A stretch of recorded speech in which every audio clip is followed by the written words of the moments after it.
Allah. Diusahakan kalau ada yang bisa merekam, ikut juga merekam, agar mudah-mudahan bisa ada ininya, apa namanya, salinannya kalau seandainya rekam aslinya hilang.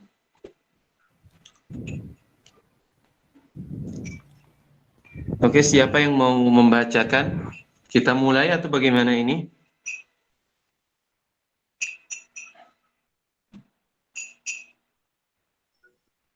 Mulai, Ustaz. Taib, siapa yang siap menjadi qari'nya? Silakan baca matanya.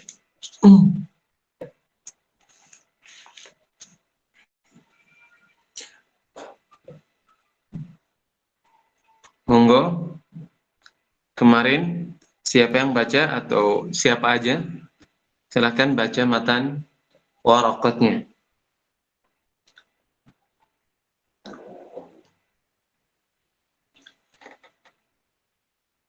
Nah, Ustaz, ana min jadid أيضاً هل هناك مقرر؟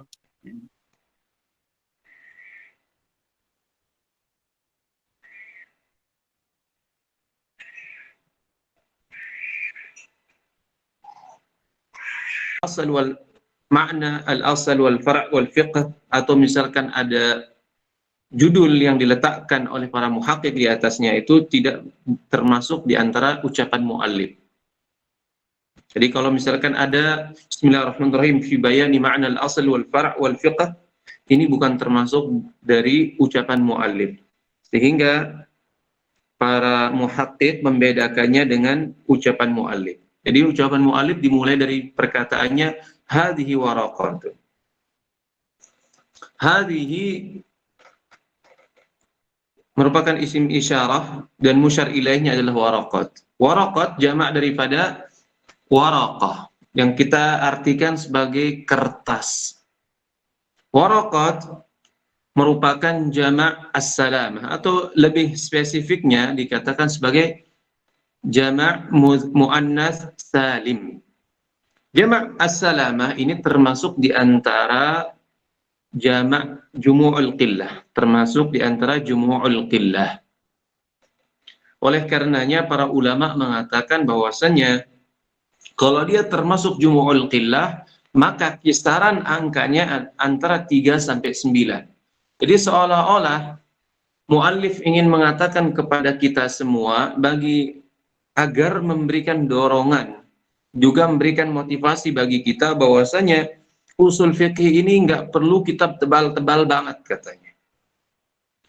Atau usul fikih ini bukanlah seperti yang Anda bayangkan, berjilid-jilid, akan tetapi waraqat hanya beberapa lembar saja. Dan benar muallif rahimahullah ternyata menulis waraqat ini dalam beberapa lembar saja. Oleh karenanya beliau mengatakan hadhihi waraqatun qalilatun. Kalau kata Mahalli, qalilatun, diberikan sifat qalilah. Ini untuk memberikan motivasi bagi kita dan juga sebagai pendorong bagi kita untuk mempelajari tentang ilmu usul fiqih ini. Setidaknya ini memberikan gambaran secara global tentang ilmu usul fiqih ini. Apa saja sih yang akan dikaji dalam ilmu usul fiqih ini? Lalu beliau menjelaskan maksud daripada lembaran kitab ini. Hadhihi waraqat, namun sebelum itu, ucapan beliau hadhihi waraqat ini mengandung dua kemungkinan makna. Makna pertama, beliau telah usai menulis kitab ini. Artinya perkataan hadhihi waraqat berarti menunjukkan kepada makna yang ada di luar. Artinya kenyataan atau realita. Bisa juga maksudnya ketika beliau mengatakan hadhihi waraqat, ini apa yang ada dalam pikiran beliau. Beliau tuangkan dalam lembaran-lembaran ini. Atau bahasa mudahnya, hadhihi waraqat kadang ada fil kharij katanya. Setelah selesai dia menulis kitab ini, kemudian beliau menyebutkan muqaddimah. Bisa juga artinya beliau baru akan memulainya. Artinya materinya masih dalam pikirannya atau dalam zihnnya. Lalu beliau menjelaskan apa sih waraqat isinya ini. Beliau katakan tashtamilu ala ma'rifati fusulin min usulil fiqhi. Jadi waraqat yang akan saya tulis ini mengandung atau memuat pengetahuan ta'ifah. Ma'rifah pengetahuan fusulin. Maksudnya fusul di sini jamak dari fasal, yaitu ta'ifah minal masail. Sejumlah masalah. Masalah apa yang akan dikandungnya akan dijelaskan oleh beliau min usulil fiqhi. Jadi fusul biasanya digunakan di dalam penulisan ilmiah. Misalkan fasal pertama, kedua itu untuk menunjukkan bahwasanya dia berbeda dengan sebelumnya. Tapi fasal ini biasanya didatangkan setelah kitab. Yang pertama adalah kitab, kemudian abwab, kemudian fasal. Setelah fasal biasanya orang akan mendatangkan mabahis atau mabhas, setelah itu matlab, atau setelahnya fara' dan setelahnya masail atau masalah. Ini biasanya dalam penulisan ilmiah seperti itu urutannya. Nah, dalam hal ini beliau ingin menjelaskan kepada kita bahwasanya lembaran yang beliau tulis ini isinya hanyalah memuat sejumlah pengetahuan tentang ilmu usul fiqih ini. Agar apa? Agar orang yang baru pemula, agar pemula ini bisa mengambil manfaat daripada ilmu ini. Dan hebatnya, ini yang perlu kita kagum dengan Imam Haramain rahimahullah ini. Beliau pada umumnya tabiat beliau dalam kitab-kitabnya kalau antum baca, baik dalam Al-Burhan, Nihayatul Matlab, dan kitabnya pada umumnya lah itu mengandung nilai sastra yang tinggi, sehingga wajar ketika para ulama melaqabi beliau atau memberikan gelar beliau sebagai adibul fuqaha, katanya. Adib al-fuqaha, sastrawannya para fuqaha, karena indahnya rangkaian kata-kata beliau, kemudian juga dari sisi sistematisnya dan seterusnya. Nah, dalam kitab dan juga seperti kata Subki, misalkan kitab Imam Haramain Al-Burhan itu termasuk lugzul ummah, dianggapnya teka-teki. Jadi kitab tersebut seolah-olah seperti teka-teki yang perlu untuk dicari mana kata kuncinya. Tapi alhamdulillah dalam kitab Mukhtasar ini Imam Haramain seolah-olah seperti menulis kitab di zaman kita saat ini. Bisa dicerna oleh orang-orang yang hidup setelah beliau 1000 tahun lah setelah beliau, karena beliau wafat di abad ke-5 478. Sekarang sudah masuk abad ke-15, jadi hampir 1000 tahun. Tapi Masya Allah, tulisan beliau ini bisa kita nikmati sampai saat ini. Kemudian mu'allif rahimahullah mengatakan wadzalika, dan ini isim isyarah lil ba'id, kembali kepada makna usul fiqih ini. Usul fiqih ini seperti apa sih? Beliau ingin menjelaskan usul fiqih ini, kemudian beliau ingin menjelaskan usul fiqih ini tersusun dari dua kata, mu'allafun min juz'aini mufradaini.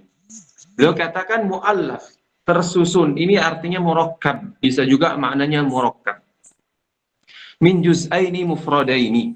Jadi ini sebagaimana pada umumnya para ulama tatkala menjelaskan makna usul fiqih, biasanya dia akan memulainya sebagai sebuah tarkib idhafi, sebelum nanti mereka menjelaskan sebagai laqabi atau alam. Nah, ini sekarang ingin diurai apa sih makna usul fikih itu. Sebelum kita memahami makna usul fikih ini, maka hendaknya kita memahami makna atau lafaz yang dia terangkai darinya.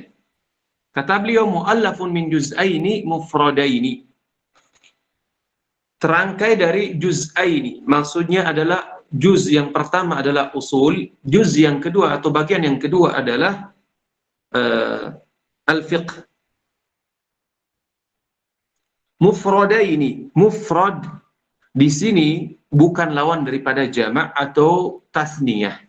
Misalkan kalau orang katakan usul ini, misalkan kalau orang lihat secara lafaz, usul ini merupakan jamak. Tapi dalam hal ini Imam Haramain mengatakan mufradain. Berarti bukan maksudnya adalah lawan daripada jamak ataupun bukan lawan daripada musanna. Namun yang beliau maksud di sini adalah mufrad, lawan daripada murakkab. Jadi mufradain, kembali sifat ini kepada juz'ain tadi. Mufradain, mufradnya usul, kemudian al-fiqh mufrad. Berarti usul fiqh ini terangkai dari dua kata tadi. Setelah itu Imam Haramain rahimahullah menjelaskan makna usul. Kalau kita telah mengetahui bahwasanya usul fiqh ini terangkai dari dua kata, maka sudah sepantasnya kita mengetahui apa sih makna usul itu, kemudian apa sih makna fiqh itu. Lalu beliau menjelaskan, fal aslu, kata beliau, ini beliau menjelaskan, fal aslu, jamak daripada usul, mufradnya daripada usul, beliau katakan ma yubna alaihi ghairuhu. Ini dalam arti bahasa atau dalam istilahnya usuliyin, asal itu didefinisikan sebagaimana yang beliau sebutkan, ma yubna alaihi ghairuhu. Sekalipun banyak ulama usul yang mendefinisikan asal ini dengan berbagai macam definisi. Namun karena kita membahas untuk kalangan mubtadi'in, maka kita tidak akan terlalu luas membahas tentang asal ini maknanya. Namun secara bahasa asal fil lughah diartikan sebagai asasus syai'i. Misalkan kita katakan asasul jidar asluhu. Misalkan dasar asasnya jidar adalah asalnya, pondasinya. Jadi dinding ini pasti punya pondasi. Nah ini dikatakan, jadi asal dalam bahasa artinya al-asas, pondasi. Kalau kita artikan dalam bahasa Indonesia. Ma yubna alaihi ghairuhu. Jadi selainnya dibangun di atas pondasi tersebut. Kemudian beliau menjelaskan, setelah menjelaskan tentang makna asal, sebenarnya perlu kita ketahui juga, asal ini dalam penggunaannya para ulama menjabarkannya menjadi 4 atau 5. Pada umumnya disebutkan 4 lah. Jadi asal ini digunakan oleh para ulama menjadi 4 makna. Pertama, atau bisa juga kita katakan 5. Pertama adalah asal dalam artian dalil. Jadi kalau orang mengatakan aslu fi hadhil mas'alah, misalkan asal dalam masalah ini maksudnya adalah dalilnya dari Quran dan Sunnah. Kemudian yang kedua, makna asal adalah al-qa'idah al-mustamirrah. Nah, misalkan kalau kita katakan jawaz aklil mayyitah khilaful asal. Misalkan kebolehan makan daging bangkai ini menyelisihi hukum asal. Maksudnya adalah menyelisihi al-qa'idah al-mustamirrah. Qa'idah mustamirrahnya apa? Al-aslu adam jawaz aklil mayyitah. Nggak boleh makan bangkai. Ini sesuai dengan firman Allah Subhanahu wa ta'ala. Hurrimat alaikumul maitatu waddam. Hurrimat alaikumul maitatu. Di sini disebutkan oleh Allah Subhanahu wa ta'ala nas bahwasanya haram untuk makan bangkai. Ini makna yang kedua. Lalu maknanya yang ketiga yang biasa digunakan oleh para fuqaha adalah asal yang maknanya adalah ar-rajih. Jadi kalau mereka mengatakan al-aslu fil kalami al-haqiqah. Asal dalam perkataan dibawa kepada makna haqiqah. Nah ini maksudnya adalah ar-rajih. Dan yang keempat, di antara penggunaan asal adalah maknanya al-maqis alaih. Jadi qiyas ini ada 4 rukun. Rukun pertama namanya asal. Nah ini namanya al-maqis alaihi. Kemudian juga al-maqis ini adalah al-fara'. Kemudian juga ada wasaf jami'. Nah ini illahnya. Kemudian juga ada hukmul asal. Jadi ini 4 hal. Tapi ada ulama yang menambahkan yang kelima, yaitu makna asal adalah al-istishab. Misalkan kita katakan al-aslu fil ma'i at-tahuru. Kalau misalkan ada orang yang ragu, ini air najis atau suci katanya.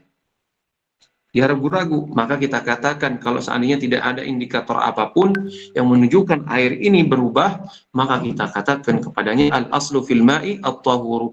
Maksudnya adalah kita tarik hukum sebelumnya, kecuali ada yakin bahwasanya air tersebut tercampur atau berubah dengan yang lainnya. Nah, ini makna asal yang digunakan oleh para ulama di dalam kitab mereka. Namun, makna yang berkaitan erat dengan pembahasan usul fikih ini adalah makna yang pertama, yaitu asal yang artinya ad-dalil, yang maknanya adalah ad-dalil. Jadi usul fikih itu adalah adillatul fiqhi.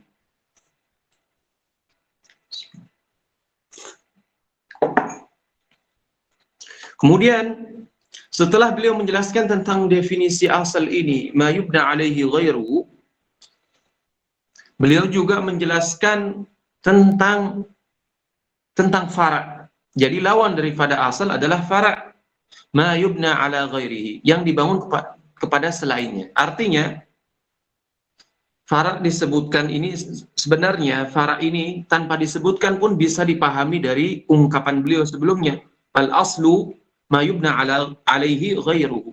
Jadi lawan daripada asal, secara otomatis orang berpikir kalau ada ma yubna alaihi ghairuhu, berarti ada yang jadi tempat untuk berdiri atau pondasi. Nah, pondasi yang dibangun di atasnya, pondasi pasti ada dinding yang dibangun di atasnya. Nah, dinding inilah yang disebut sebagai fara'. Lalu kaitannya dengan ilmu usul fiqih ini adalah usul dalil ini adalah asalnya, sedangkan fara'nya adalah hukum yang dibangun dari asal ini, dari dalil ini. Lalu setelah itu beliau langsung menjelaskan tentang definisi fikih. Setelah menjelaskan makna asal, ini sisi pertama, lalu beliau menjelaskan sisi yang kedua. Beliau katakan wal fiqhu ma'rifatul ahkami asy-syar'iyyati allati tariquha al-ijtihad. Beliau menjelaskan bahwasanya namanya fikih ini ma'rifatul ahkam asy-syar'iyyah allati tariquha al-ijtihad. Namun sebelum kita menjelaskan maknanya, perlu kita ketahui bahwasanya fikih dalam bahasa artinya adalah al-fahmu mutlaqan. Sekalipun sebagian ulama ada yang mendefinisikan fikih sebagai maknanya adalah ilm, ada juga sebagian lain yang mendefinisikan maknanya adalah fahmu muradil mutakallim, memahami apa yang disampaikan oleh pembicara. Ada juga yang mendefinisikan sebagai fahmul asya ad-daqiqah, memahami sesuatu yang sangat detail atau daqiq, yaitu bahasa kita rinci. Namun makna yang mencakup semua itu adalah al-fahmu mutlaqan, dan ini adalah pendapat yang dipilih oleh Al-Amidi, dan ini yang dirajihkan oleh banyak para ulama. Jadi makna fikih secara bahasa al-fahmu mutlaqan.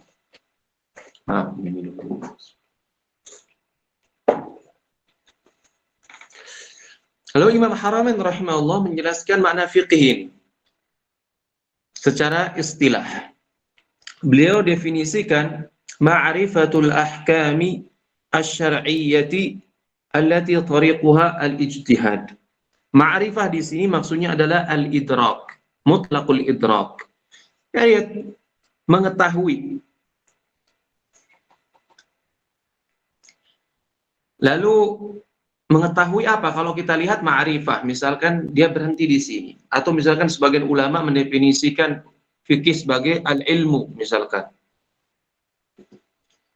Nah, ini mutlaqul idrak maknanya juga. Nah, lalu ini kan masih jins, masih sangat global, masih sangat mujmal katanya maknanya. Kalau berhenti pada ma'rifah, harus ada fasalnya yang membedakan dengan yang lainnya. Baik. Apa itu?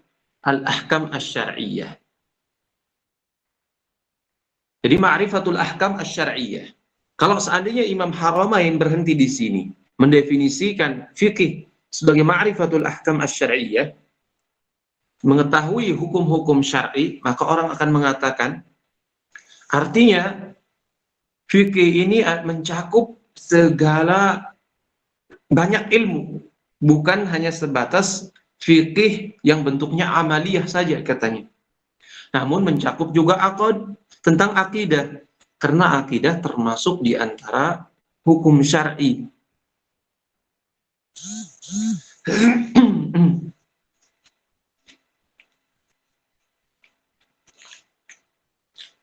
Beliau kata ma'rifatul ahkam asy-syar'iyyah. Nah, kita tahu ketika misalkan disanggah, kalau seandainya Imam Haramain ma'rifatul ahkam asy-syar'iyyah, berhenti di sini. Jadi fikih itu adalah ma'rifatul ahkam asy-syar'iyyah. Berhenti di sini, maka orang akan nanya, bagaimana dengan hukum akidah? Hukum-hukum yang berkaitan tentang akidah. Nah, itu juga ahkam syar'iyyah. Artinya, fikih yang Anda bicarakan ini tidak ada bedanya dengan hukum dengan tauhid katanya, tafsir dan seterusnya, dan hadis dan seterusnya. Mencakup semuanya. Maka Imam Haramain lantas lebih memberikan sifat yang lain untuk menjelaskan maksudnya. Yang saya maksudkan bukan hukum syar'i secara global katanya, tapi khusus allati tariquha al-ijtihad, yang mana cara untuk mengetahuinya adalah dengan ijtihad. Nah, kita dengan ini beliau ingin mengeluarkan tentang masalah akidah, karena akidah pada hukum asalnya tidak diketahui kecuali dengan tawakuf, yaitu berdasarkan dalil Quran dan Sunnah, bukan dengan ijtihad katanya. Dengan ini, kalau seandainya ada ulama mengatakan ini supaya tidak kena kritik definisi ini, hendaklah mungkin ma'rifatul ahkam asy-syar'iyyah ini ditambah lagi definisinya dengan menggunakan al-amaliyah, sehingga yang sifatnya akidah itu bisa keluar. Tapi kita katakan enggak, itu enggak, tidak usah lagi katanya ada tambahan al-amaliyah. Kenapa? Karena qaid atau sifat yang beliau sebutkan allati tariquha al-ijtihad, yang mana cara mengetahui hukum-hukum syar'i itu dengan cara ijtihad, ini sudah cukup untuk mengeluarkan yang sifatnya akidah. Kemudian yang jadi pertanyaan yang selanjutnya, orang akan mengatakan, ya Imam, Anda mengatakan bahwasanya ma'rifatul ahkam asy-syar'iyyah allati tariquha al-ijtihad, dipahami dari definisi Anda ini berarti katanya hukum-hukum yang diketahui secara qat'i, atau misalkan yang diketahui secara daruri. Seperti apa contohnya? Seperti hukum larangan mencuri, larangan zina, larangan syirik, kemudian larangan juga misalkan kewajiban sholat, misalkan kewajiban sholat, kewajiban puasa, zakat, dan seterusnya. Ini kan hal-hal yang sifatnya qat'i, yang nggak mungkin orang katakan itu nggak wajib.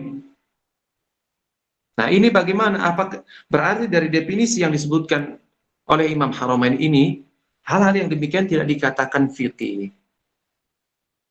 Ini mafhum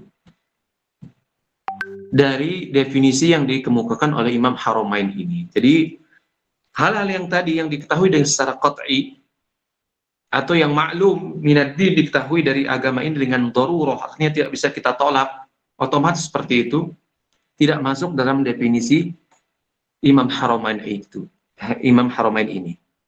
Karena menurut mereka fikih yang seperti itu adalah fikih yang diketahui oleh orang awam maupun orang berilmu, artinya ulama. Jadi nggak ada perbedaan derajat mereka di sana. Oleh karenanya, sekalipun itu adalah fikih, namun fikih yang kita bicarakan di sini adalah fikih yang maknanya lebih khusus.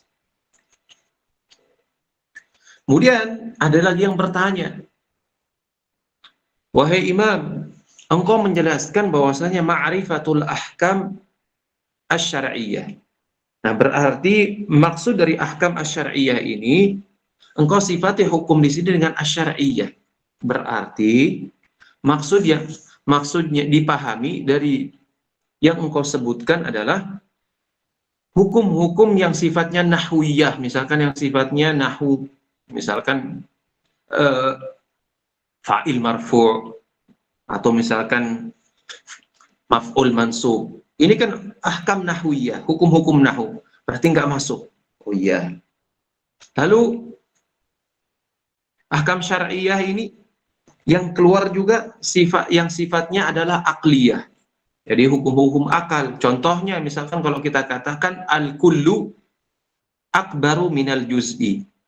Yang kul artinya yang jumlahnya besar, global, universal, itu tentunya lebih besar daripada yang al-juz, yang bagian, sebagian. Begitu juga misalnya kita katakan al-ithnan akbar minal wahid, dua lebih besar daripada satu. Nah, ini termasuk di antara hukum-hukum yang sifatnya akli. Begitu juga hukum yang sifatnya adi atau yang sifatnya adat. Contohnya seperti apa? Kalau kita katakan pada hukum atau adat yang berlaku, api itu kalau kita api itu adalah membakar. Nah, es itu mendinginkan. Ini kan adat yang berlaku pada api atau pada es tersebut. Nah, ini jadi ahkam syariah ini dengan sifat syar'i ini mengeluarkan hukum-hukum yang tidak masuk ke dalamnya. Lalu pertanyaan yang kedua dilontarkan lagi, al-ahkam. Wahai imam, engkau menyebutkan bahwasanya al-ahkam ini bergandengan dengan alif dan lam. Bahkan ahkam ini juga jamak. Ini dalam ilmu usul fikih menunjukkan akan umum. Artinya,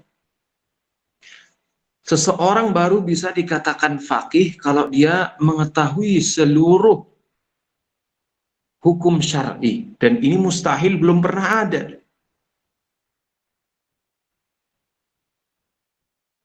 Atau misalkan yang dimaksudkan ma'rifatul ahkam di sini adalah maknanya haqiqah. Artinya, dia tahu hukum, dia tahu satu hukum, dua hukum, atau tiga hukum, udah.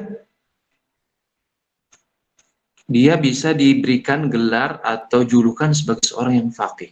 Dan ini juga nggak mungkin. Berarti semua orang bisa dikatakan faqih kalau dia mengetahui satu atau dua hukum. Kalau kita bawa kepada makna hakikat, yaitu mengetahui hukum. Mau satu, mau dua, mau banyak, terserah. Lalu bagaimana jalan keluarnya? Seperti ini. Jadi maksudnya ma'rifatul ahkam asy-syar'iyyah ini, dia mengetahui hukum syar'i ini pertama dari sisi bil fi'li. Artinya dia mengetahui masalah tentang fikih hukum syar'i ini dengan jumlah yang besar. Artinya seseorang tidak, misalkan kalau kita gambarkan dengan mudah, misalkan seorang yang mengetahui masalah di bawah 50 nggak dikatakan faqih. Tapi di atas 50 atau jumlah yang cukuplah sehingga bisa dikatakan seseorang itu seorang yang faqih. Jadi dia mengetahui masalah itu dengan bil fi'li. Artinya kalau dia diminta untuk menjelaskannya, ditanya, maka otomatis keluar tanpa harus dia mengkaji terlebih dahulu. Nah, ini namanya mengetahui sebuah ilmu dengan bil fi'li. Artinya dia mengetahuinya karena dia sudah hafal sebelumnya dan dia sudah mengenalnya. Jadi ketika ditanya, otomatis langsung menjawab. Dan yang kedua adalah bil quwwah bil al-qaribah. Ini dua istilah yang sering digunakan oleh para fuqaha dalam hukum-hukum fikih. Jadi dia tidak mengetahuinya. Dia ditanya suatu masalah, dia belum tahu jawabannya. Namun dia memiliki perangkat untuk alat ijtihad ini untuk bisa menjawab permasalahan tersebut tanpa harus berguru lagi, enggak. Jadi dia bisa menjawabnya, tapi dia melihat misalkan ketika ditanya masalah tertentu, dia tidak mengetahui sebelumnya, namun dia bisa beristihad mencarinya. Kemudian setelah itu dia bisa menjawabnya. Nah, ini namanya kuwah al-qaribah. Ya, istilah ini kalau diartikan Indonesia cukup sulit juga ini. Tapi ya itulah pembahasannya seperti itu. Jadi al-ahkam asy-syar'iyyah, ma'rifatul ahkam asy-syar'iyyah allati tariquha al-ijtihad, kita telah menjelaskannya. Baik. Setelah Imam Haramain rahimahullah menjelaskan tentang makna usul fiqih dari sisi maknanya yang tarkib idhafi, susunan idhafah, bahwasanya tersusun dari usul, kemudian juga fiqih. Lalu beliau menjelaskan tentang makna hukum yang dia ingin jelaskan. Monggo dilanjutkan. Afwan Ustaz, tadi di kalimat al-far'u saya salah baca. Wal far'u ma yubna ala ghairihi. Ini kan saya ngerekam juga Ustadz, mungkin bisa yang lain, takutnya ada masalah sedikit Ustadz. Iya. Ini saya lagi ngerekam juga, takutnya nggak masuk suaranya Ustadz. Mungkin gitu. lain. Ya. Oke, baca selanjutnya.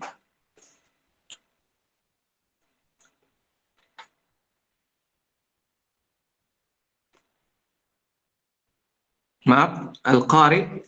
Mana qari'nya tadi? Lanjutkan. Tadi anak qari'nya Ustaz. Oh, fadhal antum. Fadhal. Lanjutkan lagi. Anwa'ul ahkami. Al-ahkamu sab'atun. Al-wajib, wal-mandubu, wal-mubahu, wal-mahdhuru, wal-makruhu, was-sahihu, wal-batil. Fal-wajibu ya. Fal-wajibu ma yuthabu ala fi'lihi. Sebentar. Imam Haramain rahimahullah ketika beliau telah menjelaskan tentang makna usul, tentang makna fiqih, karena tadi beliau menjelaskan ma'rifatul ahkam asy-syar'iyyah. Al-ahkam asy-syar'iyyah yang ingin beliau jelaskan apa sih? Lalu beliau memulainya dengan menjelaskan jenis-jenis hukum syar'i ini atau macam-macam hukum syar'i ini. Beliau mengatakan bahwasanya hukum syar'i ini ada 7. Yang pertama adalah wajib, yang kedua adalah mandub, yang ketiga adalah mubah, yang keempat adalah mahdzur, yang kelima adalah makruh, yang keenam adalah sahih, yang ketujuh adalah batil.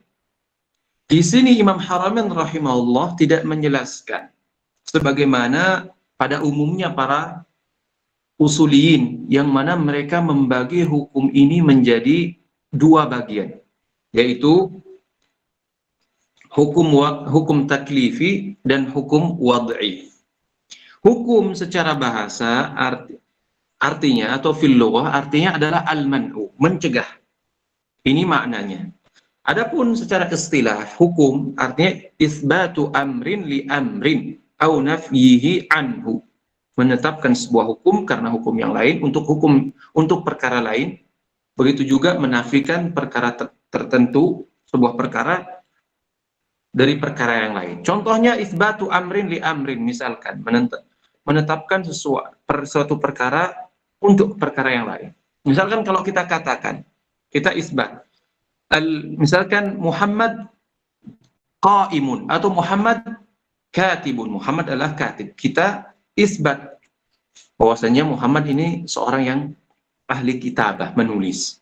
Atau kita ingin menafikan sifat kitabahnya dari Muhammad. Muhammad laisa bikatib. Muhammad bukanlah seorang penulis. Nah, ini namanya hukum. Kalau seandainya tasawur, nah hukum ini namanya tasdiq lah. Jadi kalau idrak biduni hukum itu namanya tasawur. Jadi kalau kita membicarakan sesuatu, Muhammad sendiri maka dia tasawur, kita tahu maknanya ini Muhammad. Katib, kalau dibahas secara tersendiri ini tasawur, karena ketika dia digabung satu dengan yang lainnya, maka menjadi tasdiq, menjadi hukumlah di sini. Kemudian para ulama, jumhur ulama membagi hukum tadi, sebenarnya kita sudah menyinggungnya. Hukum itu ada 3, hukum syar'i, kemudian hukum akli, hukum adi. Tadi kita telah menyinggungnya. Yang menjadi pembahasan kita di sini adalah hukum syar'i. Hukum syar'i ini dibagi oleh para ulama menjadi 2 bagian. Namun juga sebagian yang lain ada yang membagi menjadi 3. Dan sebagian yang lain mengatakan enggak, hukum syar'i itu cuma 1 saja, yaitu hukum taklifi. Jadi orang yang mengatakan bahwasannya kenapa hukum syar'i itu cuma 1 saja, yaitu hukum taklifi, enggak ada yang lain. Karena pada hakikatnya katanya sabab itu, misalkan anggap sebab orang melaksanakan dulu kusyams, tergelincir matahari menjadi sebab wajibnya sholat zuhur katanya. Nah, pada intinya katanya sebab ini berubah menjadi kewajiban seseorang untuk melaksanakan sholat zuhur. Jadi sekalipun dia alamat, tanda sebab ini untuk menunjukkan bahwasanya ada kewajiban sholat zuhur. Jadi pada intinya sebab sahih batil ini menunjukkan bahwasanya kembali kepada hukum taklifi. Contoh yang lain misalkan kita katakan sahih lah, sahih. Kalau kita katakan sebuah transaksi ini sahih, artinya transaksi itu dianggap. Ketika dia dianggap, artinya artinya barang yang dibeli itu boleh untuk digunakan. Nah, ini arti katanya sebenarnya sahih juga pada akhirnya berujung kepada kebolehan seseorang untuk menggunakan barang yang dia beli. Artinya hukum tersebut sahih ini kembali kepada hukum taklifi, karena mubah ini merupakan hukum taklifi. Jadi sebenarnya hukum syar'i itu cuma 1 saja, hukum taklifi. Namun ulama lain mengatakan enggak, hukum syar'i itu dibagi menjadi 2. Ini adalah pendapat jumhur ulama. Karena hukum syar'i ini katanya seperti yang didefinisikan oleh para ulama, khitabullahi al-muta'alliq bi af'alil mukallafin bil iqtida' aw at-takhir aw al-wad'. Sehingga mereka mendefinisikan bahwasanya khitabullah, kalamullah. Khitabullah di sini adalah kalamullah yang berkaitan dengan perbuatan mukallaf dari sisi iqtida, artinya talab, atau takhir, pilihan, atau wada'. Nah, kalau demikian katanya, perbuatan kita itu tidak terlepas dari, misalkan pembagian hukum taklifi menjadi 5, karena perbuatan kita, permintaan syara itu, atau talabu syara itu, tidak lepas dari 2 kondisi. Dia meminta kita untuk melakukannya, atau kita meminta kita untuk meninggalkannya, katanya. Kalau syarat meminta kita untuk melakukannya, maka ini tidak terlepas dari 2 kondisi. Kondisi pertama, syarat meminta kita untuk melakukannya dengan perintah yang tegas. Nah, ini kita katakan sebagai wajib. Kalau seandainya syarat memerintahkan kita dengan perintah tidak tegas, maka kita katakan ini sebagai mandub atau nadab. Kemudian, kalau perintah syarat adalah untuk meninggalkannya, maka ini juga tidak terlepas dari 2 kondisi. Kondisi yang pertama, kita disuruh meninggalkannya dengan tegas. Artinya perintahnya untuk meninggalkan itu tegas, maka kita katakan ini adalah haram. Kalau tidak tegas, maka kita katakan ini makruh. Nah, di antara 4 hal ini, yang dia tidak condong ke perintah, tidak condong ke wajib atau tidak condong ke mubah, dan dia juga tidak condong kepada ke haram dan ke makruh. Nah, inilah yang dinamakan sebagai mubah. Kalau kata Subki, kalau kata kata As-Suyuti dalam Kaukabnya, wa idza ma khayyara fa mubahun. Jadi ketika syarak memberikan pilihan antara melakukan dan meninggalkannya, maka inilah dikatakan sebagai hukum mubah. Nah, ketika kita melihat pembagian ini, kita melihat bahwasanya sahih dan batil, sebab dan seterusnya, ini tidak termasuk di antara perintah syarak. Jadi misalkan matahari tergelincir, ini bukan perintah syarak kepada kita, nggak langsung kepada kita. Oleh karenanya dia tidak tepat kalau dinamakan sebagai hukum taklifi. Nah, apa nama yang tepat untuk itu? Maka mereka katakan harus ada nama lain. Maka kita namakan sebagai hukum wad'i. Hukum wad'i ini menjadikan sebagai alamat tanda lah untuk hukum taklifi. Jadi ini pendapat jumhur ulama, pembagian hukum menjadi dua, hukum taklifi dan hukum wad'i. Tapi ada sebagian mutaakhirin, kontemporer, ulama kontemporer, usuliyin, membagi menjadi tiga, taklifi, takhyiri, dan juga wad'i. Nah, takhyiri ini maksudnya adalah mubah. Kenapa dia harus dibedakan dengan yang 4 sebelumnya, taklifi katanya? Karena takhyiri ini tidak termasuk matlub, tidak juga termasuk matlubut tark, diminta untuk meninggalkannya, juga tidak termasuk matlubul fi'l, diminta untuk melaksanakannya. Maka kalau kata sebagian ulama bahwasanya dia dimasukkan sebagai pelengkap, sehingga hukum syar'i itu ada 5, itu membabil mujawazah atau musamahah lah, gak apalah sebagai pelengkap. Tapi menurut ulama ini enggak, dia harus diberikan nama khusus. Kita katakan sebagai hukum takhyiri. Lalu setelah beliau menjelaskan secara global bahwasanya hukum itu terbagi ada 7 macam. Sebenarnya Imam Haramain di sini bukan membatasi hukum itu menjadi 7 macam.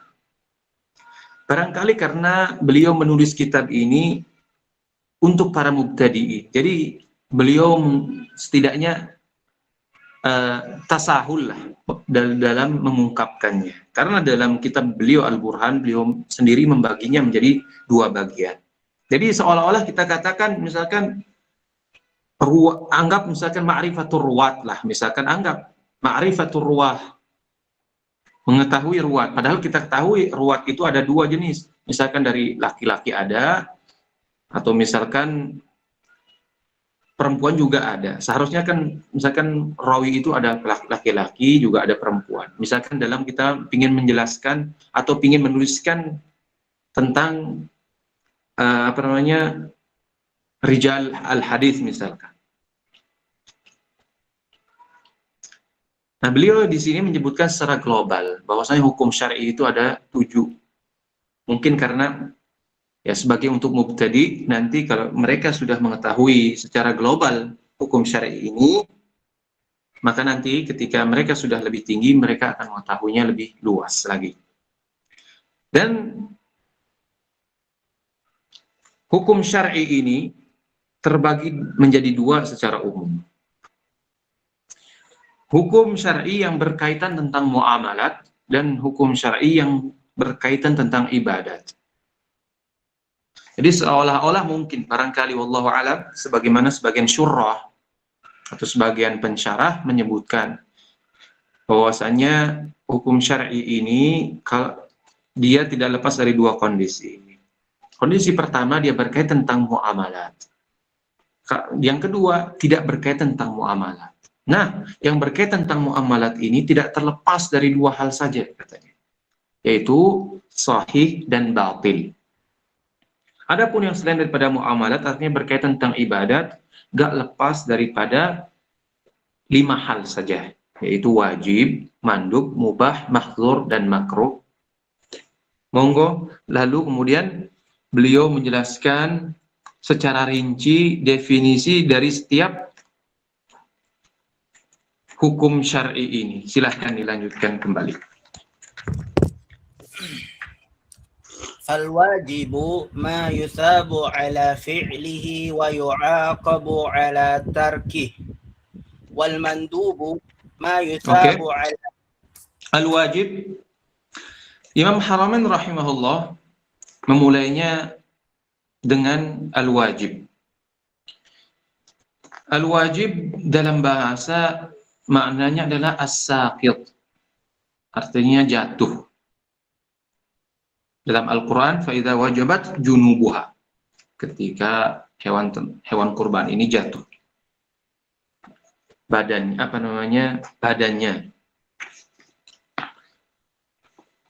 Kenapa katanya wajib ini dikatakan sebagai sakit ini al-wajib ini dikatakan as-sakit. Di dalam bahasa artinya as-sakit, jatuh. Kemudian as-sakit ini dipinjam untuk makna wajib. Artinya makna wajib di sini artinya lazim. Karena ketika sesuatu jatuh pada tempatnya, seolah-olah dia mendiami tempat tersebut dan tidak bisa lepas dari tempat itu. Nah, kaitannya dengan wajib di sini, seolah-olah seorang yang telah kena taklif, artinya kena perintah, tidak bisa lepas dari perintah tersebut sampai kemudian dia melaksanakan apa yang menjadi permintaan dari perintah tersebut. Lalu Imam Haramain rahimahullah menjelaskan, mendefinisikan wajib. Nah, wajib ini sebenarnya sifat untuk fi'il, perbuatan. Adapun hukumnya adalah ijab, bukan wajib. Namun para fuqaha atau para usuliyun menggunakan sifat wajib atau sifat wajib ini untuk menjelaskan tentang hukum. Beliau mengatakan ma yusabu ala fi'lihi wa yu'aqabu ala tarkihi. Definisi ini beliau mengatakan wajib itu jika dilaksanakan maka dia akan diberikan pahala. Mayusab, yang diganjar atas seseorang melaksanakannya atau melakukannya. Artinya seseorang kalau melakukan perbuatan tersebut akan diberikan ganjaran. Wajib. Wa yu'aqabu ala tarkihi. Dan kalau dia meninggalkan dan akan dihukum karena meninggalkannya. Karena meninggalkan perbuatan tersebut. Ini definisi yang beliau kemukakan. Dan ini adalah definisi yang dijalani oleh para fuqaha. Definisi ini merupakan lazim daripada perintah wajib itu sendiri. Jadi bukan hakikat wajib itu sendiri. Adapun hakikatnya seperti kata As-Suyuti dalam Kaukabnya, in ittadal khitabu fi'lan multazam fawajibun aw la fanadbun aw jazam tarkan fatahrimun. Kata beliau, kata Suyuti rahimahullah dalam Kaukabnya, in ittadal khitabu fi'lan multazam. Kalau seandainya khitab ini, perintah Allah ini menuntut fi'lan multazam, yang fi'l yaitu harus dilaksanakan, tegas perintah tersebut, maka dinamakan wajib. Makanya kalau ulama mengatakan ma talabahu syari' fi'lahu talaban jaziman. Jadi ya, perbuatan yang diminta oleh syari' melaksanakannya dengan perintah yang tegas. Itu definisi wajib menurut hakikat, yang menjelaskan tentang hakikat wajib. Namun itu bisa dikatakan hadnya lah. Adapun wajib di sini didefinisikan oleh Imam Haramain, ini adalah rosen. Artinya tidak menjelaskan hakikatnya, tapi menjelaskan tentang asar atau efek daripada wajib ini. Bagaimana sih kalau seandainya seorang melaksanakan kewajiban ini? Apa sih efeknya, akibatnya? Kata Imam Haramain, dia akan diberikan pahala kalau dia mengerjakannya, dia akan diberikan hukuman kalau dia meninggalkannya. Nah ini, dari penggalan yang pertama, misalkan mayusabu ala fi'lihi, dari sini yang diberikan ganjaran karena melaksanakannya, ini masuk ke dalamnya adalah mandub. Jadi selain daripada wajib, orang kalau melaksanakan sebuah perbuatan akan diganjar, masuk ke dalam definisi tersebut adalah mandub. Namun dalam satu waktu dari definisi tersebut, mayusabu ala fi'lihi, mengeluarkan haram. Karena haram, melaksanakannya dapat dosa. Makruh, melaksanakannya sekalipun tidak dapat dosa, tapi dia nggak dapat pahala. Mubah, melaksanakannya tidak mendapatkan pahala. Nah, jadi dari definisi Imam Haramain ini, mayusabu ala fi'lihi, keluar 3 macam hukum syarak. Yang pertama adalah hukum haram, yang kedua adalah makruh, yang ketiga adalah mubah. Wa yu'aqabu ala tarkihi. Kalau meninggalkannya, maka dia akan mendapatkan hukuman. Dari definisi yang kedua ini, penggalan yang kedua ini, beliau ingin mengatakan kepada kita, ingin mengeluarkan hukum mandub. Di mana mandub ini kalau ditinggalkan maka tidak akan mendapatkan hukuman. Monggo lanjutkan. Wal mandubu ma yusabu ala fi'lih wa la yu'aqabu ala tarkih. Wal mubahu Al-mandub seperti yang disebutkan oleh Imam Haramain, secara bahasa artinya an-nida, panggilan, seruan, itulah maknanya mandub. Lalu definisikan oleh Imam Haramain sebagai ma yuthabu ala fi'lihi wa la yu'aqabu ala tarkihi. Orang kalau melaksanakannya, ma yuthabu, yang mana jika seseorang melaksanakannya akan diberikan ganjaran. Wala yu'aqabu ala tarkihi, dan tidak akan dihukum karena dia meninggalkannya. Dari penggalan yang pertama sama, yaitu mengeluarkan hukum haram. Begitu juga mengeluarkan makruh, mayusabu ala fi'lihi, mengeluarkan haram, makruh dan mubah. Dan yang kedua, wala yu'aqabu ala tarkihi. Nah, ini mengeluarkan wajib, di mana wajib kalau dia meninggalkannya maka dia akan diberikan hukuman. Tapi ketika dia meninggalkan mandub maka tidak akan diberikan hukuman. Dalam satu waktu yang sama, mandub itu seperti halnya mubah, di mana mubah kalau dia meninggalkan dia nggak dapat pahala. Lanjut.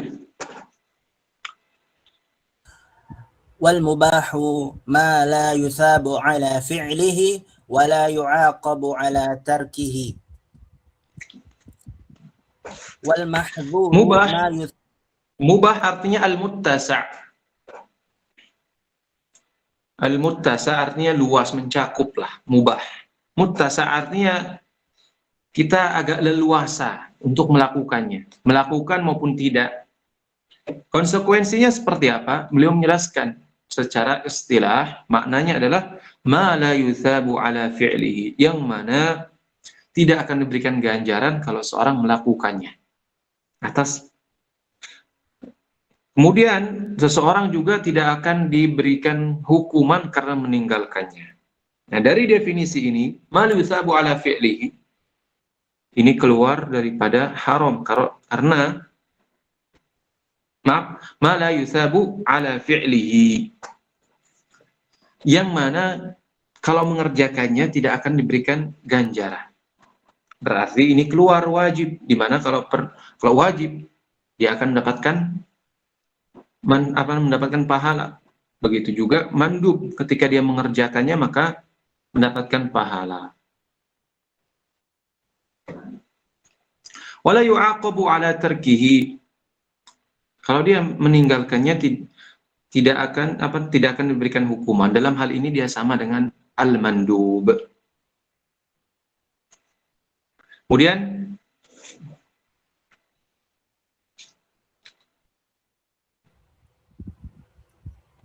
wal mahdzuru ma yusabu ala tarkihi wa yu'aqabu ala fi'lihi.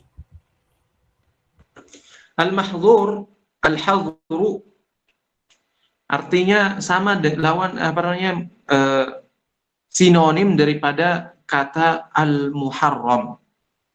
Jadi al-mamnu', al-manhi anhu, ini kata-kata yang digunakan untuk menunjukkan kepada makna haram. Jadi sebagian ulama kadang ada yang menggunakan mahdzur, ada juga yang menggunakan kata muharram, ada juga yang mengatakan ma'al mamnu', dan juga yang menggunakan al-manhi anhu. Ini semua menunjukkan kepada larangan. Beliau mendefinisikan haram ini atau larangan ini ma yusabu ala tarkihi.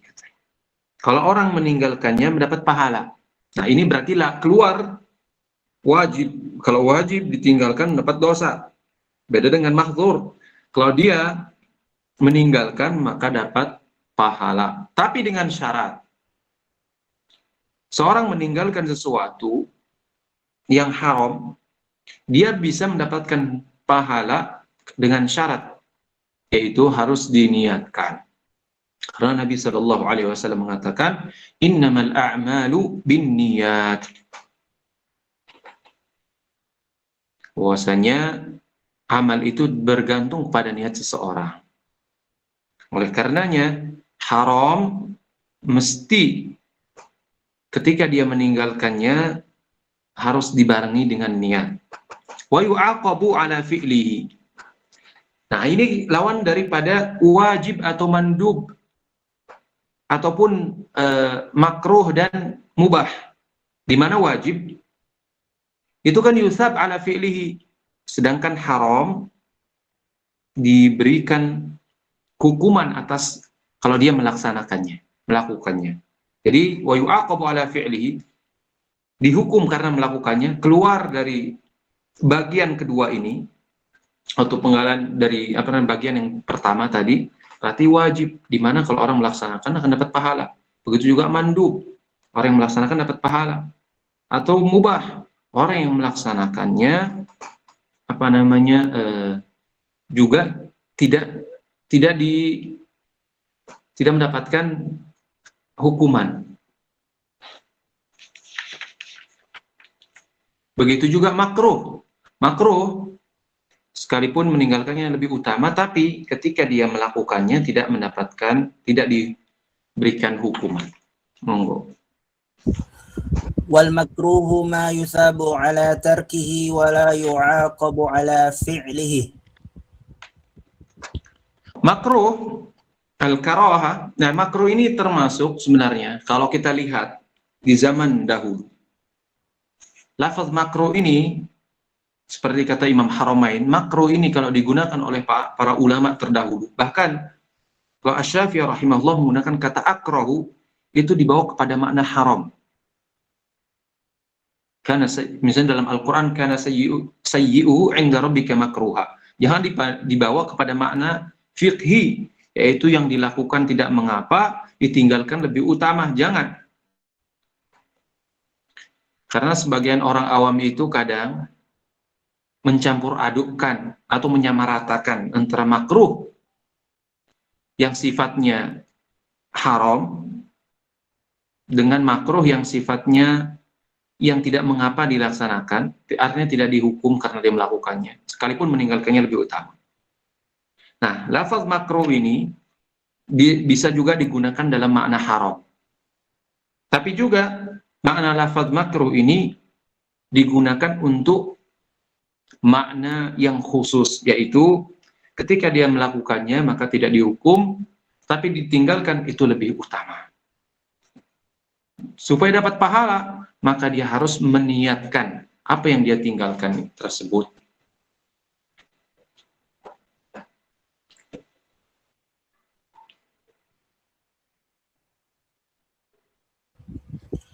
Was-sahihu ma afwan Ustaz, yu'tad am ya'tad hadha?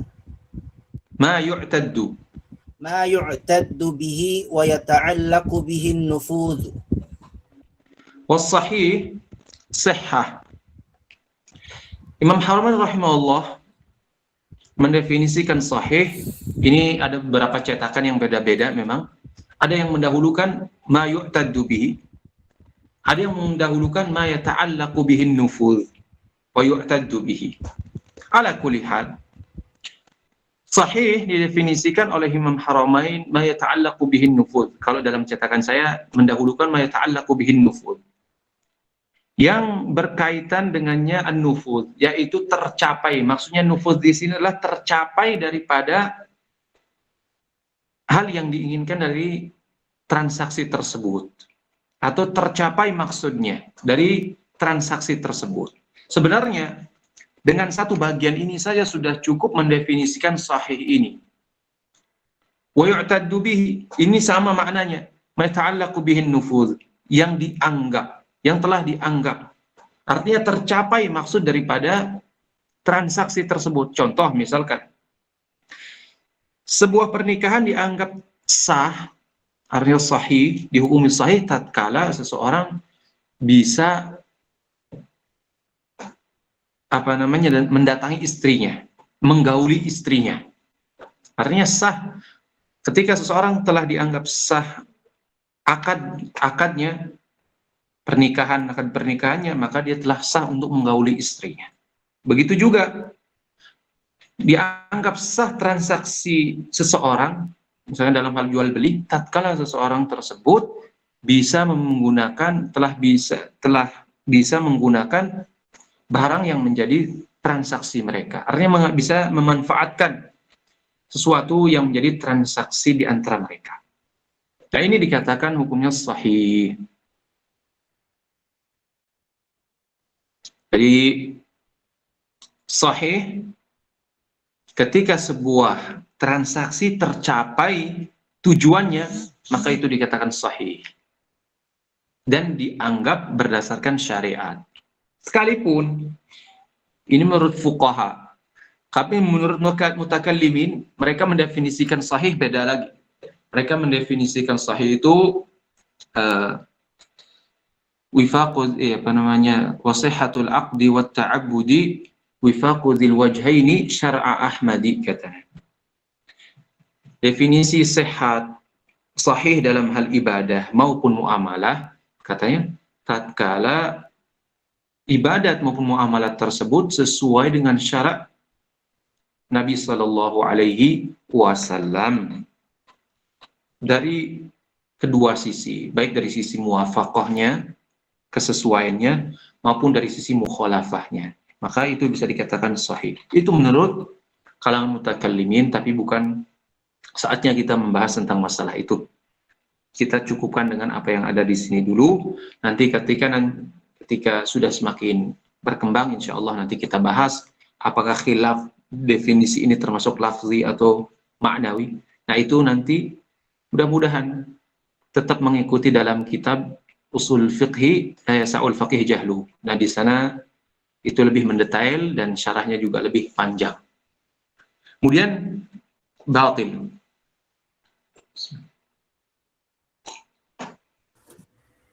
Wal batilu ma la yata'allaqu bihi an-nufudh wa la yu'taddu bih. Batil berarti lawan daripada sahih. Batil itu artinya az-zahib, artinya hilang, pergi. Al-batil. Apa definisinya? Berarti lawan daripada sahih tadi. Ma la yata'allaq bihi an-nufudh wa la yu'taddu bihi. Sebenarnya sudah cukup Imam Haramain menyebutkan ma la yata'allaqu bihi an-nufud. Artinya tidak tercapai tujuan daripada transaksi atau ibadah. Misalkan seorang ibadah namun dia tidak bebas dari ibadah tersebut, maka dikatakan ibadahnya batil atau fasid. Nah, dalam hal ini batil mungkin perlu disinggung sedikit, tidak masalah lah. Batil menurut jumhur ulama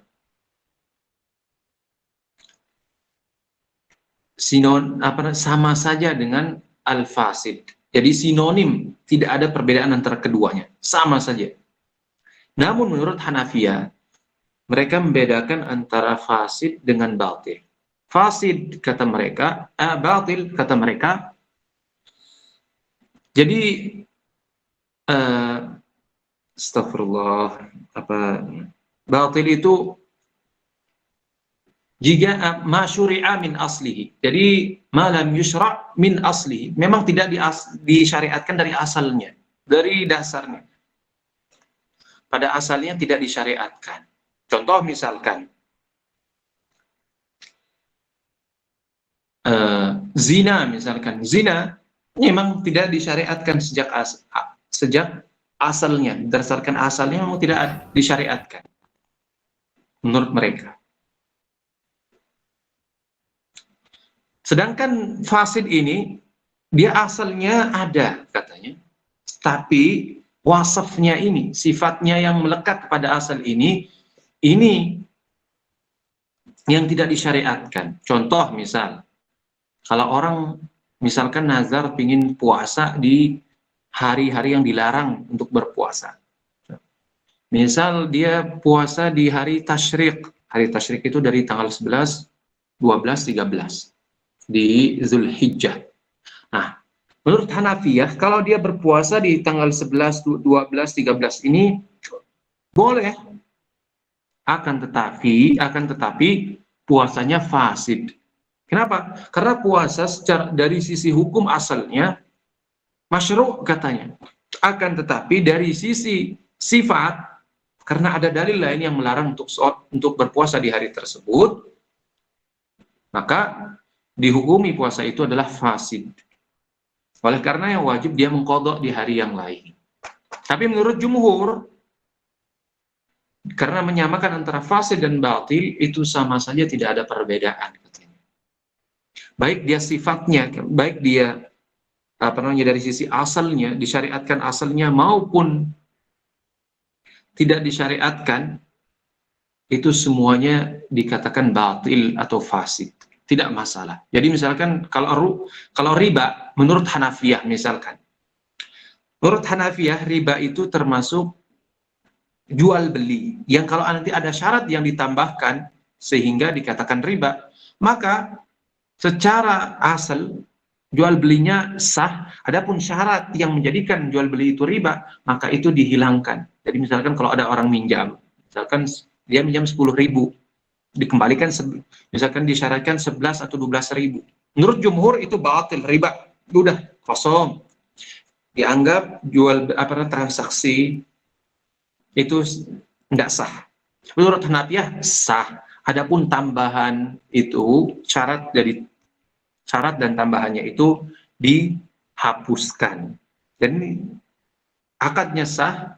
Adapun tambahan riba itu tidak usah dilaksanakan katanya. Wallahu a'lam.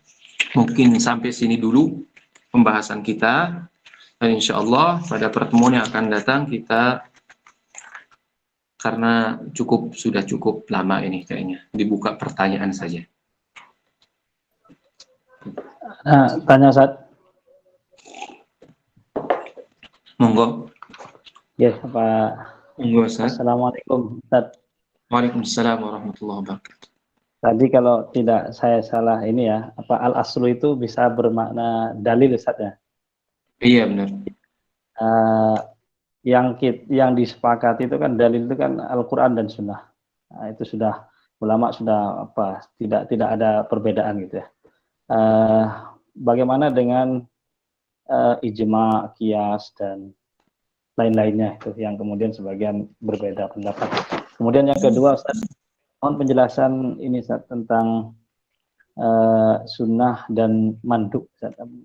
Maksudnya bahas secara ininya itu apa perbedaannya. Satu lagi Ustaz, pernah saya menyimak kajian bahwa hukum itu tidak ada bid'ah dan sunnah ya, seperti tadi sudah sesuai dengan yang Ustaz sebutkan tadi. Tapi pada kenyataannya kan bid'ah itu ada dalam kehidupan kita dewasa ini.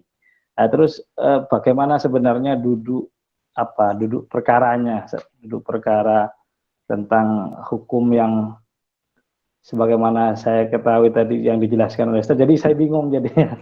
Mohon penjelasannya Ustaz. Oke. Terima kasih Ustaz.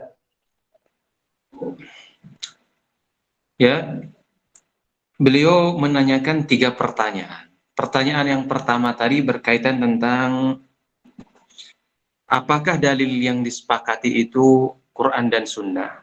Misalkan seperti ijma dan seterusnya, apakah termasuk hal yang disepakati? Perlu diketahui bahwasanya kalau kita melihat mereview kembali atau backlah ke belakang, para sahabat radhiyallahu anhum, ketika kita membaca nas-nas dari mereka, maka kita melihat bahwasanya mereka telah melakukan setidaknya ada 4 hal yang menjadi kesepakatan para ulama setelahnya. Bahwasanya Quran dan Sunnah ini ain waras, artinya ini sudah tidak ada perbedaan ulama satupun kecuali yang menyimpang. Kemudian masalah ijma'. Nah, ijma' ini secara dalil secara umum, secara global, dan ini telah dilakukan oleh para sahabat. Makanya menjadi dalil yang disepakati setelahnya. Hanya saja jadi masalah nanti, ijma' yang disepakati itu apakah terbatas pada ijma' sahabat atau ijma' setelah sahabat sampai di zaman kita ini. Nah, ini yang jadi masalah. Tapi yang rajih menurut jumhur ulama adalah ijma' ini berlaku dari zaman sahabat sampai ila yaumil qiyamah. Artinya ijma' ini tidak mensyaratkan berakhirnya sebuah zaman tertentu, atau ijma' ini tidak mensyaratkan hanya terjadi pada zaman tertentu, namun dia bisa berlaku juga pada zaman-zaman yang lain. Kemudian yang selanjutnya adalah qiyas. Ketika diteliti, ya ini dalam risalah saya, dalam tesis saya dahulu, saya menjelaskan tentang makna qiyas, tentang qiyas ini, karena dalam masalah qiyas ini sebagian ulama itu menolak, diantaranya Ibnu Hazm. Dalam qiyas ini, Ibnu Hazm ini termasuk menolak. Tapi, kata Ibnul Qayyim atau Ibnu Taimiyah, rahimahumullah, Ibnul Qayyim, Ibnu Taimiyah dalam kitab mereka, Mujmu' Fatawa, ketika membahas tentang qiyas ini, beliau menukil dari Ahmad, rahimahullah, Imam Ahmad, bahwasanya qiyas ini sungguh telah dilakukan oleh para sahabat. Dan nas untuk itu terlalu banyak menunjukkan akan hal tersebut. Artinya, dalil qiyas ini jadi pertanyaan, apakah dia muzhir? Artinya dia menampakkan. Dalil qiyas ini menampakkan saja. Dia bukan dalil asli, dalam arti dia dalil asli lah. Dia bukan dalil asli. Tapi qiyas ini dia dalil tabi', artinya dia mengikuti Quran dan Sunnah. Atau dalil far'i kata orang bisa. Jadi dari sini kita simpulkan bahwasanya para ulama yang mu'tabar, makanya dalam hal ini Ibnu Hazm itu tidak dianggaplah. Bahwasanya para ulama yang mu'tabari dalam mereka sepakat bahwasanya Quran dan Sunnah, ijma' dan qiyas adalah hujjah. Oleh karenanya sebagian ulama menulis kitab, ada yang membagi dalil itu menjadi 2, yaitu dalil muttafaq alaihi, kemudian dalil mukhtalafi, dalil yang disepakati, dalil yang tidak disepakati. Dalil yang tidak disepakati terjadi perbedaan dalam penggunaannya. Ini semuanya adalah dalil tawabi, artinya pengikut. Namun aslinya adalah Quran dan Sunnah. Semuanya ini, dalil qiyas, dalil ijma' dan seterusnya. Itu merupakan Dalil tawabi pengikutlah, ngikut. Kalau kata Syafi'i, dalil itu ada dua, asal wa ma'kulul asal. Ini kata Syafi'i. Dalil itu ada dua, asal maksudnya Al-Quran dan Sunnah, wa ma'kulul asal. Makna yang dicerna dari dua asal tersebut yaitu al-qiyas. Ini menurut Syafi'i. Karena apa? Karena Syafi'i tidak menganggap masalah mursalah, saddu dzara'i, kemudian juga al-istihsan dan seterusnya itu sebagai dalil. Namun pada hakikatnya, namun pada realitanya, tidak sedikit juga Asy-Syafi'i rahimahullah beristidlal dengan dalil-dalil tersebut, sekalipun secara teoritis Asy-Syafi'i rahimahullah tidak mengatakan bahwasanya kami beristidlal dengan istihsan. Karena beliau mengatakan man istahsana faqad syarra'a, kata Imam Syafi'i rahimahullah. Barang siapa yang beristidlal dengan istihsan, maka sungguh dia telah melakukan syariat, membuat syariat baru. Namun maksud daripada celaan Syafi'i ini adalah istihsanul aql. Jadi istihsan yang semata-mata bertumpu pada akal. Nah, ini istihsan yang tidak benar. Atau sebagian orang berdalil kadang ini juga salah. Mara'ahul muslimuna hasanan fahuwa indallahi hasan. Ini kadang dalil ini kadang dipelintir oleh sebagian orang, maaf. Jadi dalil ini marahul muslimuna hasanan fahuwa indallahi hasan. Jadi sampai orang awam pun dianggap, padahal enggak. Al-muslimun di sini yang dianggap ucapannya adalah para mujtahidun.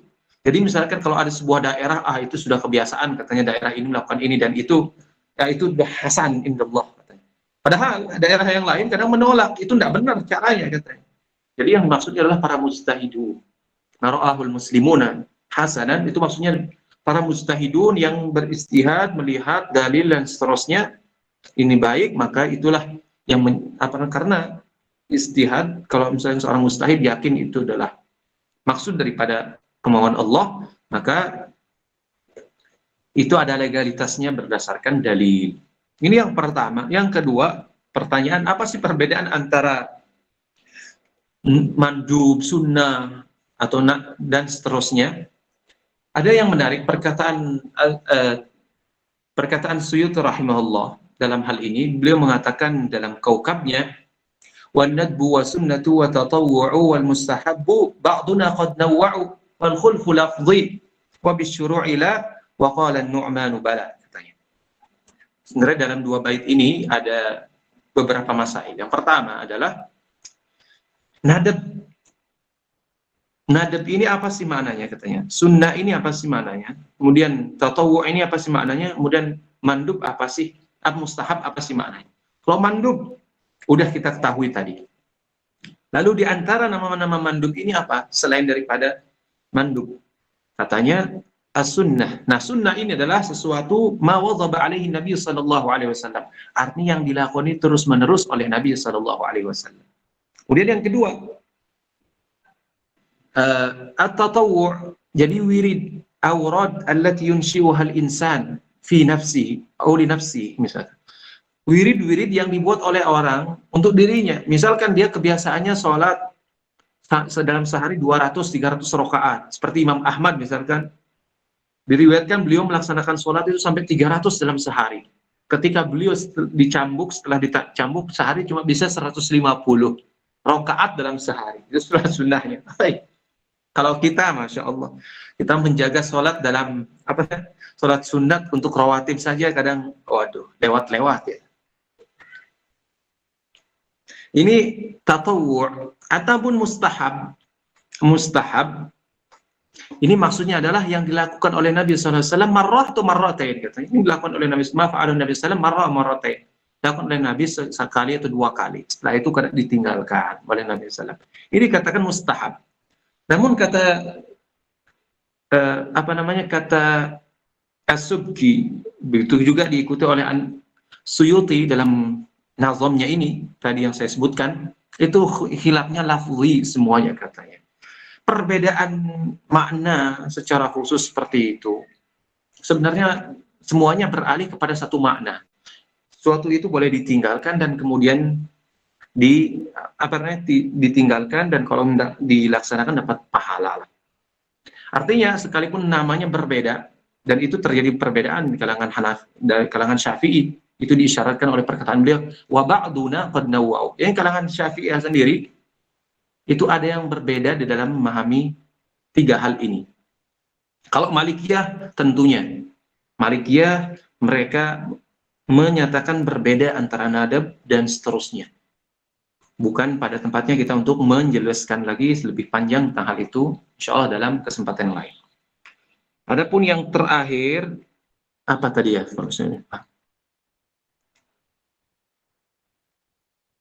Ini saat tadi berkenan dengan tadi kan sudah dijelaskan hukum-hukum itu. Ya, saya pernah juga mendengarkan bahwa tidak, yang seperti Ustaz jelaskan tadi, hukum itu tidak ada yang bid'ah dan sunnah. Cuman maksudnya yang sebagaimana kita sering dengar gitu ya. Cuman pada fakta di lapangannya kan memang ada perbuatan bid'ah gitu kan. Terus bagaimana sebenarnya duduk perkaranya itu. Iya, itu sebenarnya bid'ah dan sunnah ini adalah sifat dalam hal yang lebih global daripada yang tadi. Jadi sunnah dimaksudkan di sini segala sesuatu yang ada sumbernya dari Quran maupun sunnah Nabi Shallallahu Alaihi Wasallam. Sedangkan jadi lawan sunnah di sini maknanya adalah lebih luas daripada makna fikih atau usul fikih. Jadi cakupannya global. Nah, cakupannya di sini bisa dikatakan maksudnya adalah dari sisi pemahamannya ahli hadis, yang mereka katakan ma'uthira 'anin Nabi sallallahu alaihi wasallam min qaulin aw fi'lin aw taqririn aw sifatin khalqiyatin aw khuluqiyyah. Ini mungkin mereka ingin menjelaskan bahwa sunnah yang kami maksud di sini adalah lawan bid'ah, yaitu sunnah yang sifatnya global, mencakup seluruh pesan syariat, bukan sunnah dalam arti hukum syar'i, fiqhi, atau usuli, bukan katanya. Maka lawannya adalah bid'ah. Kenapa? Karena bid'ah di sini status lawan daripada sunnah, yaitu karena dia menyelisihi apa yang seharusnya dia lakukan. Maka perbuatan tersebut dianggap bid'ah. Apakah ada dalilnya? Iya. Nabi SAW sendiri yang mengatakan demikian.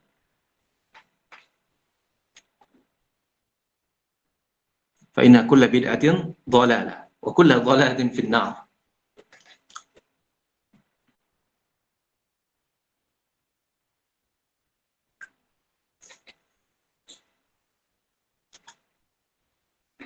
Kira-kira jelas?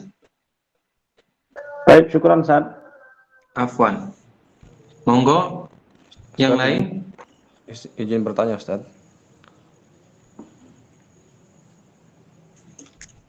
Izin bertanya Ustaz.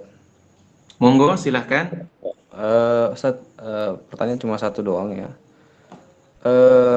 Bagaimana sih kriteria seseorang itu dianggap ya sebagai seorang yang faqih begitu? Apa standarnya? Syukron. Afwan. Jadi kapan seorang itu dianggap faqih? Jadi lafaz faqih ini dewasa sekarang ini diitlakkanlah kepada dua jenis. Pertama, faqih hakiki. Faqih hakiki itu adalah tadi mereka sampai kepada makna-makna atau mengetahui hukum-hukum syarak dengan mereka memiliki adawatul ijtihad, yaitu alat-alat ijtihad. Alat ijtihad ini seperti apa? Nanti akan diakhirkan oleh para atau muallif di sini. Jadi alat-alat ijtihad itu seperti ma'rifatul Quran, mengetahui Quran, sunnah dengan dalalatnya seperti apa. Begitu juga mengetahui bahasa Arab. Ini faqih hakiki, dan faqih yang hakiki ini sangat dilekatkan pada diri sahabat Nabi Shallallahu Alaihi Wasallam, di mana mereka istinbat ayat-ayat Al-Quran dan hadis ini dengan ijtihad mereka dan ulama-ulama setelah mereka. Jadi Seseorang dikatakan faqih ketika mereka mengetahui hukum-hukum syara ini dengan dalilnya, kemudian mengetahui dengan istihadnya, dengan nalarnya. Namun sekarang ada faqih majazi lah, kalau zaman sekarang ini, orang yang pada belajar fikih sekarang ini, menghafal matan dan seterusnya. Artinya masail sudah ada di depan matanya, tinggal jawab. Nah, ini bisa dikatakan faqih majazi. Dia tidak sampai kepada mengetahui hukum-hukum syar'i dengan istihad, tapi dengan apa yang sudah ada dalam kitabnya atau apa yang dia baca. Ini, namun kalau kita ingin benar-benar menjadi seorang faqih hakiki, maka seperti yang dikatakan oleh Imam Haramain tadi, ma'rifatul ahkam asy-syar'iyyah allati tariquha al-istihad. Mengetahui hukum-hukum syarak dengan cara istihad. Artinya, orang yang dikatakan faqih adalah orang yang mujtahid. Adapun yang bukan mujtahid, ya berarti tidak layak disematkan kepadanya gelar faqih ini, gelar faqih hakiki. Kalau faqih majazi dalam artian kita menghafal matan, mengetahui maknanya dan seterusnya, lalu ketika kita berfatwa pun mengikuti apa kata kitab. Kalau kita ditanya untuk beristihad, bagaimana bisa sampai kepada hukum syariat tersebut, kita tidak bisa, ya mungkin kita dikatakan faqih. Kalau orang mengatakan dia faqih itu karena dia menghafal, tahu hukum sebagainya, bukan karena istihad, tapi karena dia menghafal isi kitab tertentu, lalu ketika ditanya dijawab dengan apa yang dia hafal, bukan karena sebab istihad.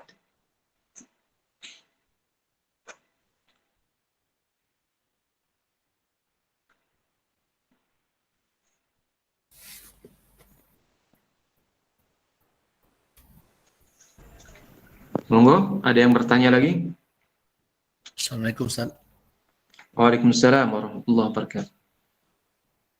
Mau bertanya Ustaz untuk masalah ta'rif al-mubah itu. Iya. Ma la yustamu ala fi'lihi wa la yu'aqabu ala tarkihi itu. Kalau tidak memberikan konsekuensi apa-apa, kenapa harus dimasukkan Ustaz di dalam hukum ahkam taklifiyah ini? Kalau misalnya dihilangkan bisa enggak gitu? Itu gimana, Ustaz? Itu yang tadi saya telah singgung. Katanya, makanya saya tadi menyinggung hukum syar'i ini, katanya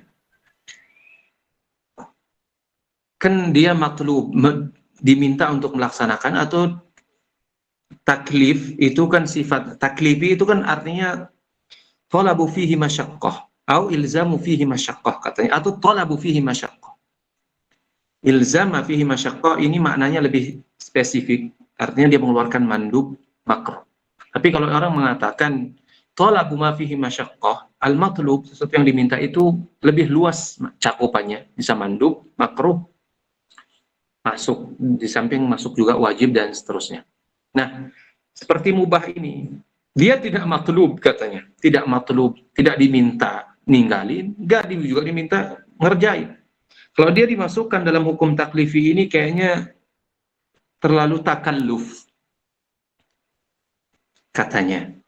Maka harus diberikan nama baru, yaitu hukum takhyiri. Nah, ini adalah pendapat yang diusung oleh Dr. Iyad As-Sulami dalam kitabnya Ushul Fiqh alladzi la yas'ul faqih jahluhu.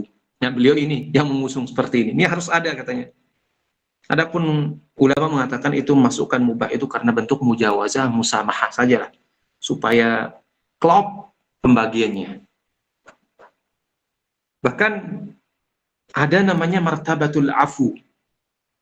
Jadi misalkan Nabi SAW kan pernah mengatakan fahu afun lahu, apa itu hadisnya saya lupa. Artinya Nabi SAW melarang untuk bertanya ini itu, karena kalau nanti bertanya malah jadi berat. Apa yang dibiarkan oleh syarak nggak usah ditanyain, katanya. Itu sampai turun ayat ayyuhalladzina amanu la tas'alu an asya'in tubdalakum tasukkum. Ini martabat al-afu ini apakah termasuk hukum wad'i atau termasuk hukum taklifi. Tapi itu masih polemik sampai sekarang apa dia termasuk taklifi atau wad'i. Tapi itu jawaban saya, wallahu alam, berkaitan tentang mubah. Nah, jazakallah khair Ustaz. Iya.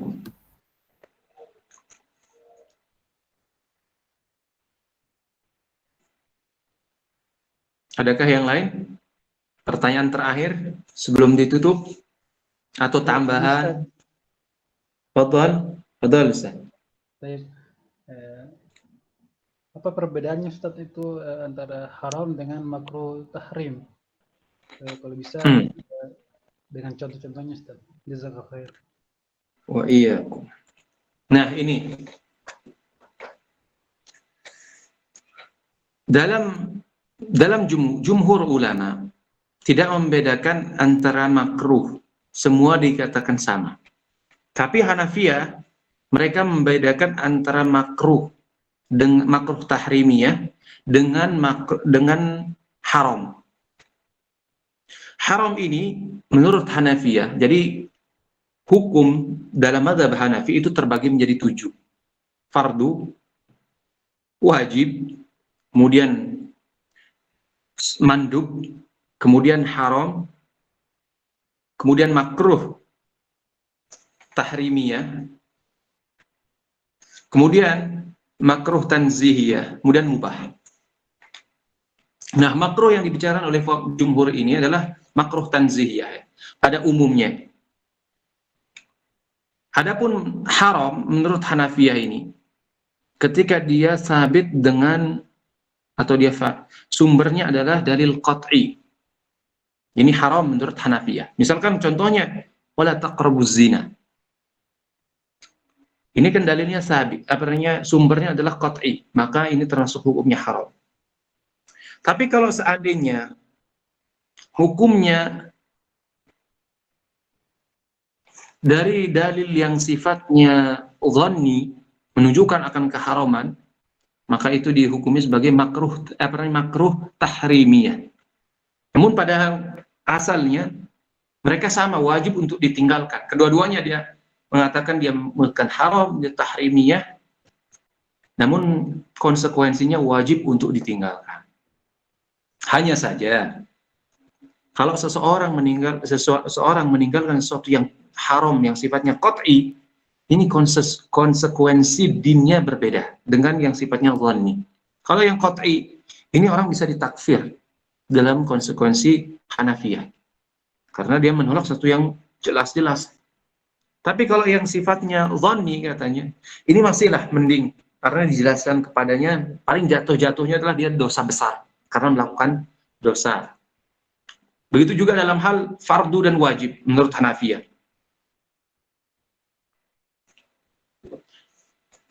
Kalau misalkan makruh tanzihiyah kan banyak sekali. Contohnya misalkan, anggap kencing berdiri, atau misalkan kencing, atau misalnya buang air misalkan di tempat lobang, atau misalkan buang air padahal menurut Syafi'iyah, misalkan hadisnya Nabi SAW naha pada Rasulullah SAW menggunakan bahasa naha atau an-nahyu. Nah, lafaz nahyi artinya larangan. Nah, ini apakah menunjukkan akan larangan artinya tahrim, atau dia menunjukkan kepada makna makruh? Kalangan jumhur membawa makna nahyu ini, larangan misalkan kita kencing di lobang, atau kita dilarangan kencing untuk di bawah pohon atau tempat orang lewat dan sebagainya. Menurut mazhab Syafi'i, hal ini ada qarinah. Qarinahnya adalah ini min babil adab. Nah, qarinah inilah kemudian yang menjadi takhsis, meringankan hukum tersebut. Wallahu a'lam.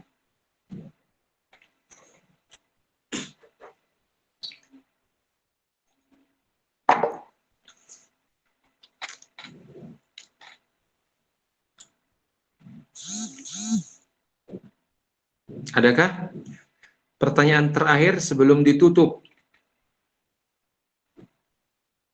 sebelum maghrib sekitar 8 menit lagi insya Allah di kota Madinah. Atau sudah cukup? Sampun Ustaz, insya Allah.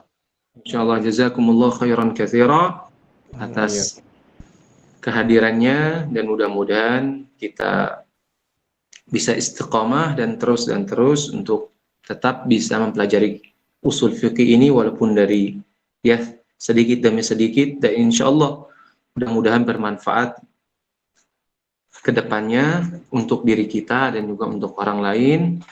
Kita tutup dengan doa kafaratul majlis. Subhanakallahumma bihamdika asyhadu an la ilaha illa anta astaghfiruka wa atubu ilaik. Assalamualaikum warahmatullahi wabarakatuh. Waalaikumsalam. Waalaikumsalam warahmatullahi wabarakatuh. Jazakallah khair.